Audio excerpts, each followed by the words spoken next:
Yo, what is up, guys? My name is Josuke, and today I will be sharing you my thoughts, and this is my analytical review on one of my personal favorite animes, ReZero. Before I start with this review, I actually want to give a quick shout out to one of my good and closest friends, Hamza. Happy birthday, bro, and I hope you all the luck and everything.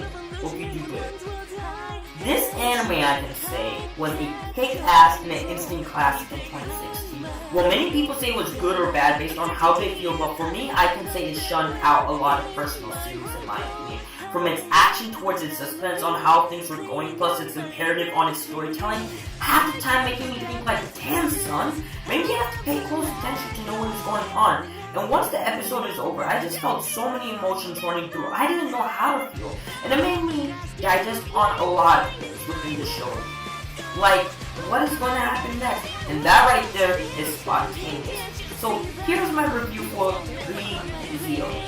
It starts off with an hour episode, titling it Block A and Block B. We have this character named Natsuki Subaru, who's in a sports tracksuit, pretty athletic. He's around 18 years old. One day he finds himself just going to a convenience store to read manga, to get some chips, and ramen noodles. And then out of nowhere, just in a blink of an eye, he finds himself in a fantasy world. Wait. What? Hold up for a second. Is this the same crap you've seen from Sword Art Online? Hack? Or even Kona Subarashi? No, not exactly. That's why I may have to stop right there. This show deals with time travel, trials and tribulations, making the right decision, plus a whole lot of characterization, romance, and a situation I can say puts forth at you where you make the right choices. Just think through it. No matter how many times it's thrown at our character Subaru, he has to face that. Subaru is in this fantasy world with human, knights, demons, magicians, and cults and dragons. Wow. Think about the name of the place too. It's called Utopia. Subaru runs into a few problems in the first couple of episodes. He's met by this girl who's a half-elf named Satella at first, but then her name is called Amelia because Satella is the Witch of Envy who has caused power for 400 years ago. And her name shouldn't be mentioned, just like Voldemort from Harry Potter, because it causes discrimination, and not so many people like Amelia because she represents just like Satella by physical appearance. But personality-wise, she is sweet, wise, and takes into consideration of other people, who means no harm to her, and just wants to help. I forgot to mention that Subaru, he can return by death, meaning he is able to die, but he can return by death, as if it never happened, and it's a certain save point as well. But the thing is, he can't tell anyone about it, and he is the only person who can remember it. And if he does tell anyone, such as Amelia, you have this black atmosphere around you, causing the person you speak to die. Like I've mentioned before, this is the power which is gifted by Satella. And Subaru, who has this power, goes through a lot of trouble. And plus, it's just straight cool, man. Subaru saves Amelia from this vampire named Elsa, and she's also a bull hunter. And she basically owes him his gratitude. And ends up staying up with her because of his injuries at Roswell Mansion. We have a couple of characters I can mention and go in depth in detail about, such as a talking cat named Puck, who has set a contract with Amelia and calls him her daughter because they have been with each other for so long. Roswell, in my opinion, looks like a creepy dude, such as Naruto, Orochimaru, and Hisoka from Hunter x Hunter. But he's a powerful elemental being. Beatrice, who's a young girl, and Subaru has this weird relationship with her and calls her Betty. She's a young girl who never leaves the library because of a certain reason. She looks down on certain people in the Roswell household, and she can be stubborn at times, but she tries the best of her ability to take care, especially for Subaru. And we get to the best part, the Oni twin sisters, who work in the Roswell mansion. Rem, who is the blue-haired chick, and Ram, who's the older sister and the pink-haired chick. They are more sophisticated and look things more professional. They open up a lot to Subaru, but thinks he's a wimp at times and tries too much. The first couple of episodes, they called him Barsu. Over time, Subaru starts working in this Roseville mansion and aids Amelia and tries to get close with her as much as possible by asking her a lot of things and doing a lot for her too. In need and help, he even tried asking her out on a date once. I feel Amelia cares, but doesn't look at Subaru in that type of way. Not yet. Yeah. What I'm getting here is further on. Let's talk about the story of Ren and Ram. But Ren, especially, Subaru one day talks to Ram about the ogres. These ogres were two friends, a red and a blue. Hey, that represents both Ram and Ren. Am I right? Yeah, you know where I'm going. But continuing on, the red ogre desires to befriend people by a nearby village, but finds it difficult since the villagers shun the other ogres. The blue ogre comes up with this plan to help the red ogre, in which he will pretend to attack the village until the red ogre comes to save the day and the trick goes as it plans. The villagers are thankful for the red ogre, who becomes overwhelmed with happiness.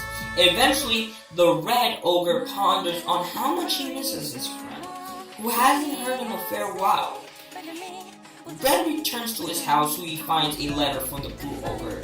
In this letter, Blue has explained to Red that he has left for good, and he allowed Red to live happy with the villagers, who would become scared and avoid Red from Blue.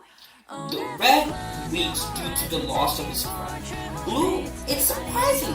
It's really surprising. It's a dark story too, but this represents both Ram and Ram, who is discriminated in their village. And when they were born, because they have one horn each, they are twins of the species, and are typically kill cousins.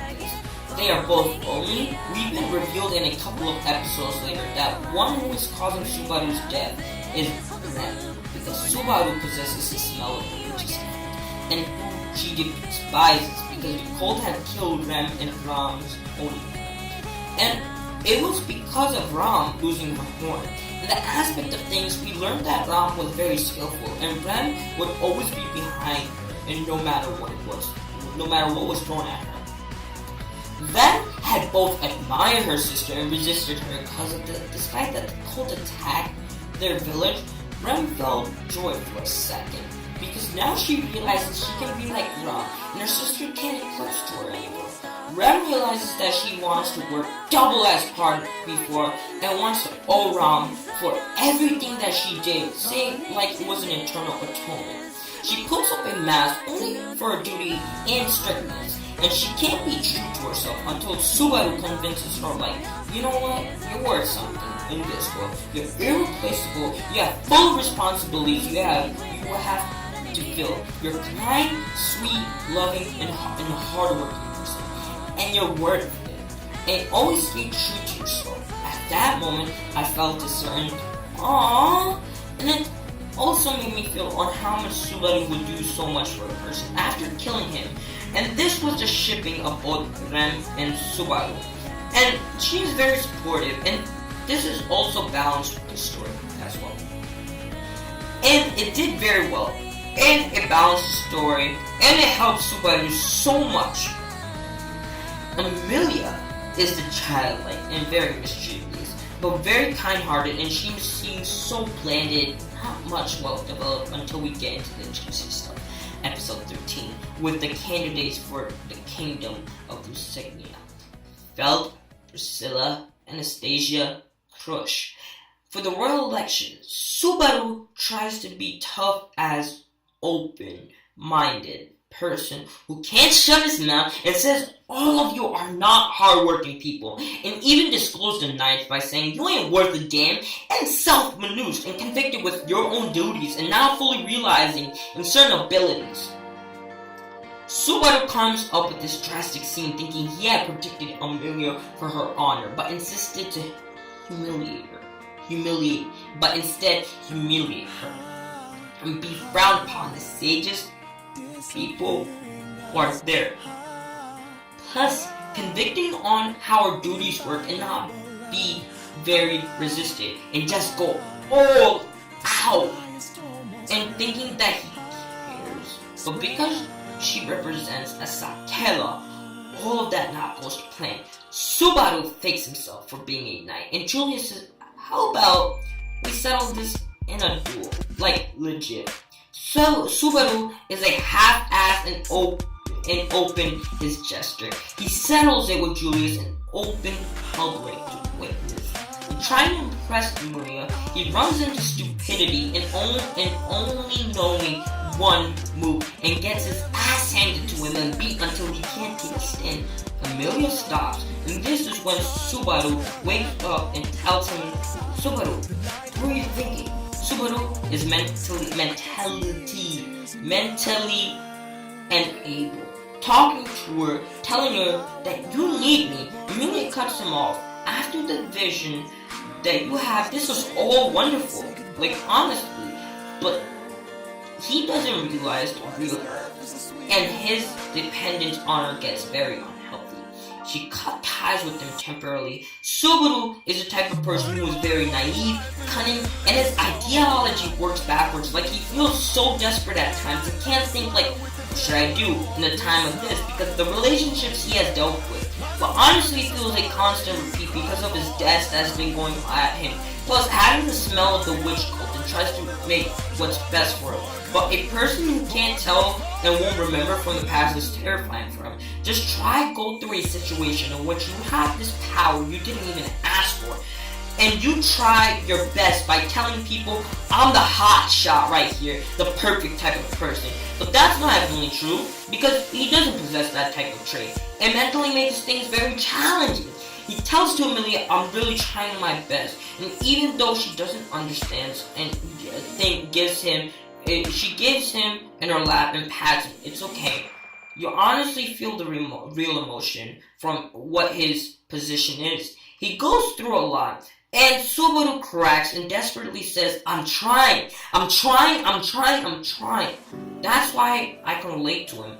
And then, when we get introduced with the introduction with Beltiki, oh my god.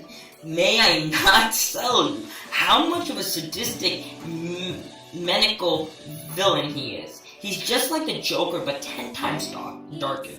Just in one episode, his introduction just makes me tuned in with his dialogue and his brutalness. And when you already know Subaru is already broken down because he can't save anyone, because on how many times he dies and wants to set it right, it's like an endless cycle of nightmare. Like one episode, he goes back to the Roosevelt mansion and everyone is dead. Amelia, Rem, the villagers. He is so distraught. Puck puts him out of his misery. And right there, his life has just ended. And there's this one episode, he can't make it back in time because Beltikis and everyone in the witch cult just brutalized everyone. And Rem tries to save Subaru, but it ends up costing her own life. Subaru vows to make things right. In the end, it turns out the same. And the great whale is one demonic creature. If you're under his influence, your memory maybe might get wiped out, and you won't remember at all who it gets killed. I legit was scared of Beltikis. Oh, Beltikis would wear you down. In this one line, he said, why are you pretending that you're mentally unstable? That was a kick right there. He's a true villain. Like everything about what he does, from his words saying, what? Oh, my brain troubles! Man, his lines are kick-ass. He's also powerful as well. He has to get some Satella and Puck was loose too. He was sent out of his contract from Amelia. She was killed as well. And he killed Subaru. And his last thing was truly hard. Episode 19 through 25 gets good because of Subaru is seeing a constant cycle of him. And Rem talk, and Subaru confesses to Rem, listen, I want to be with you, and run away as soon as possible because I don't want to be here. But Rem says, I'm humbly honored. I know you're in a great grave of a situation and things are not going good with you, but I know I can't because she knows that Subaru is not being true with himself. And he has this huge burden. Rem expresses on how much she loves Subaru and deeply cares and wants to always stay by his side no matter what circumstances because he saved her, and I wanted to do the same with you, Subaru. I love you and I know you're not that type of person. So Subaru admits he has been broken and he thinks he's a big deal and almighty and tries to act and learn so much, but he can't. People shun him and shut him down and sees him different. And no matter how many times he dies and can't tell anyone, it puts a big toll on him. And he suffers so much. He questions Rem, why do you love me? Because you know that you'd have done a lot. You've thought me for so Rem, oh my God, he suffers so many questions. Rem, why do you love me? Because you know that you've done a lot for me. You've taught me for so much that even I couldn't learn. You're always kind-hearted and you're responsible. You put your efforts onto anyone that there is and don't take no for an answer. I know you're emotionally invested and it can be annoying, but don't change for who you are. And what giving moment, he takes things into positivity. The village likes him, Emilia does, and especially Rem, because he's human. And when Rem said, Subaru, that's why I love you, a kiss on the forehead snaps him out of his leadership. And what he possesses is this promise, Rem, that he will save everyone, that your hero will be awesome. Rem is at his service, but one downfall he said, I love Amelia. I got so much work. Anyway, overall, he manages to save everyone. He gets well and developed characterization. Julius and him settle their truce. William defeats the Great Will and thanks Subaru, and everyone that was with Subaru thanks him too for all his needs and services, and many people respect him. He manages to kill Belticus once and for all, and Subaru saves Amelia's life with the explosion. And Amelia thanks Subaru for all he has done and admits to her, I did this for you, and I love you like crazy. Amelia then realizes how much she values Subaru and tells why. Everyone shuns me down. I'm half of. I represent Satella, and I'm so happy. I'm so happy. No one ever said that. But you. They would love me this much. I don't know. I don't know how to thank you, Subaru. And then she cries and thanks him. And both Amelia and Subaru are happy. And even we have the good feel moment. After everything happened and experiencing this anime, it's 100% my favorite. I love the animation. The soundtracks are amazing. Maybe possibly one of my favorite soundtracks of all time.